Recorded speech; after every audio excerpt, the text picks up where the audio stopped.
बहुत समय पहले ढोलकपुर के जंगल में कालू कौआ अपनी पत्नी टूनी और बेटी टुनटुनी के साथ रहता था। कालू कौआ ठेले पर प्याज पराठा बेचा करता था।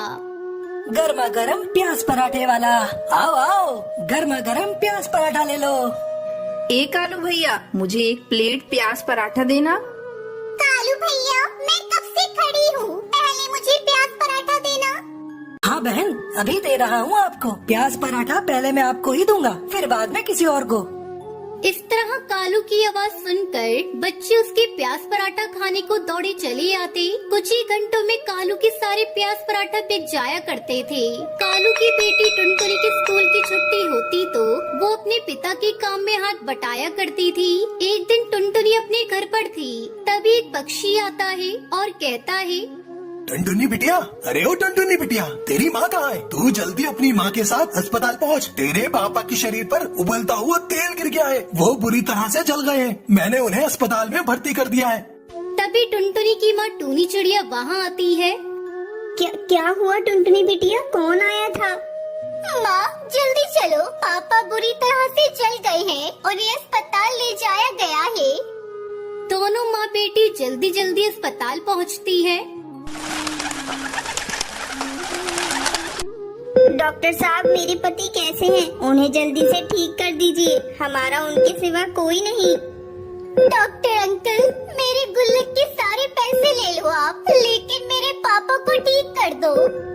धीरे धीरे घर की हालत बिगड़ते गई। घर के सारे पैसे कालू की इलाज में खत्म हो गए। कई दिनों बाद कालू को होश आता है। पता नहीं कैसे गर्मा गर्म तेल मेरे बदन पे गिर गया। ज्यादा मत बोलो जी, डॉक्टर ने आपको ज्यादा बोलने से मना किया है। मुझे मत रोको टूनी, मुझे बोलने दो। अब घर का खर्च कैसे चलेगा? मेरी दवा का खर्च कहाँ से लाओगी?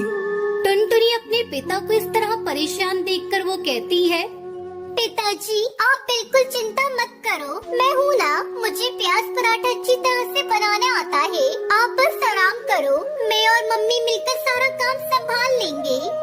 अगले दिन से टुनटुनी चिड़िया अपनी माँ के साथ मिलकर प्याज पराठा बेचने लगी। एक दिन उसकी दुकान पर एक पक्षी आता है। आइए आइए साहब, आपके लिए प्याज पराठा लगाऊं? मेरा बनाया प्याज पराठा बहुत ही स्वादिष्ट होता है, एक बार आप खाकर तो देखिए।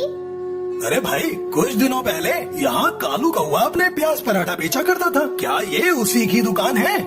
हाँ अंकल, ये उन्हीं की दुकान है, मैं उनकी बेटी हूँ। मेरे पापा भी बहुत बीमार हैं, अस्पताल में भर्ती हैं, इसलिए मैं और मेरी माँ अपनी दुकान संभाल रही हैं। आप बैठिए, मैं आपके लिए गर्मा गर्म प्याज पराठा लेकर आती हूँ।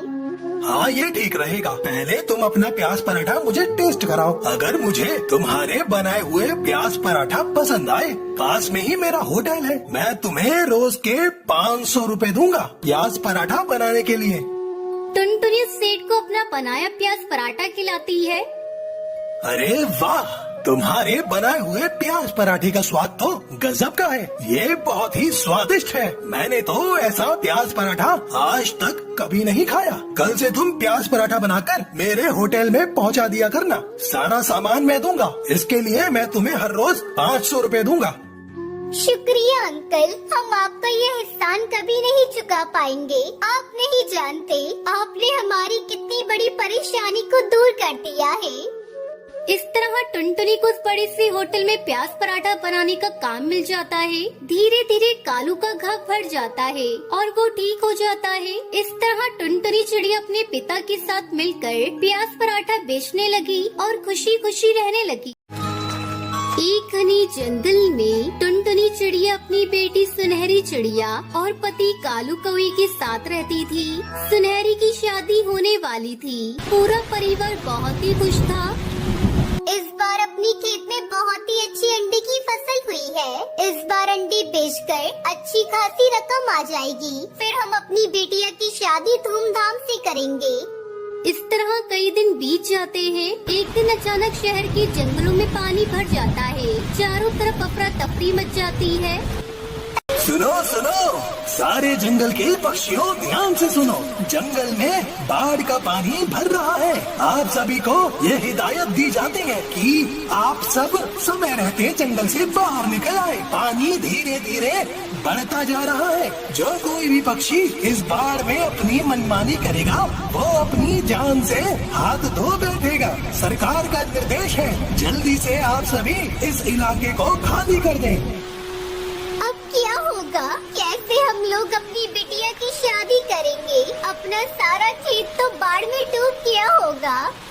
माँ, अभी मेरी शादी की चिंता मत करो, जल्दी से इस जंगल से बाहर निकलने की कोशिश करो। बाढ़ का पानी धीरे धीरे जंगल में भर रहा है। हाँ सुनहरी की माँ, ज्यादा चिंता मत करो, पहले अपनी जान बचाते हैं। बहुत समझा बुझाकर सुनहरी अपनी माँ को सुरक्षित स्थान पर लेकर आती है। हे भगवान, ये तूने कैसी मुसीबत में डाल दिया हम लोगों को। अब हमारी बिटिया का बिया कैसे होगा? अगर बिटिया की शादी नहीं हुई तो हम क्या करेंगे? हम दोनों की जिंदगी का भी कोई भरोसा नहीं। सब ठीक कर दो भगवान, मदद करो। माँ, पिताजी, अभी मेरी शादी में 4 महीने बाकी हैं। पानी उतर जाने दो बाहर का, फिर से हम लोग वापस अपने घर जाएंगे तो अपने खेत में अंडे की फसल उगाएंगे।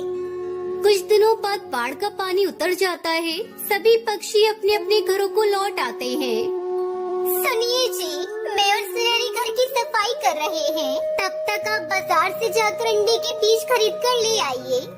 हाँ हाँ टुनटुनी, मैं अभी जाकर बाजार से अंडे के बीज खरीद कर ले आता हूँ। फिर हम दोनों अपने खेत में अंडे के बीज डाल देंगे। कालू को वो अंडे के बीज लेने बाजार चला जाता है। अरे बंटी भाई, मुझे अंडे के बीज दे दो, मुझे अपनी बेटी की शादी करनी है। बस अब अंडे की दोबारा खेती हो जाए तो सारी समस्या दूर हो जाए। कालू भाई, मुझे माफ करना, लेकिन इस बार मैं आपको अंडे के बीज नहीं दे पाऊंगा, क्योंकि तेज बारिश की वजह से अंडे के बीज मेरे पास नहीं आ पाए। कालू कौवा पूरे जंगल में अंडों के बीज ढूंढता है, लेकिन उसे कहीं भी अंडे के बीज नहीं मिलते। थक हार कर वो अपने घर वापस चला आता है और टुनटुनी को सारी बात बताता है। मैं कहती थी न सुनहरी के पापा, बाढ़ की वजह से हमारी फसल खराब न हो जाए। अब हम बेटिया की शादी कैसे करेंगे? अब तो 4 महीने ही बचे हैं शादी के। माँ, आप चिंता मत करो, हम कोई न कोई रास्ता निकाल लेंगे। माँ, क्यों न हम शहर के जंगल जाकर अंडे के बीजों को ढूंढें? तू ठीक कहती है बेटा, कल हम शहर के जंगल जाकर बीजों को ढूंढते हैं। अगले दिन दोनों माँ बेटी बीज की तलाश में शहर के जंगल निकल जाती हैं। तभी रास्ते में उन्हें अंडे का जादुई पेड़ दिखाई देता है। सुनहरी देख बेटा, अंडे का कितना बड़ा पेड़ है। क्यों न हम इसी पेड़ से इसके बीज मांग ले। आप सही कहती हैं माँ, हम इनसे थोड़े से बीज ले लेते हैं।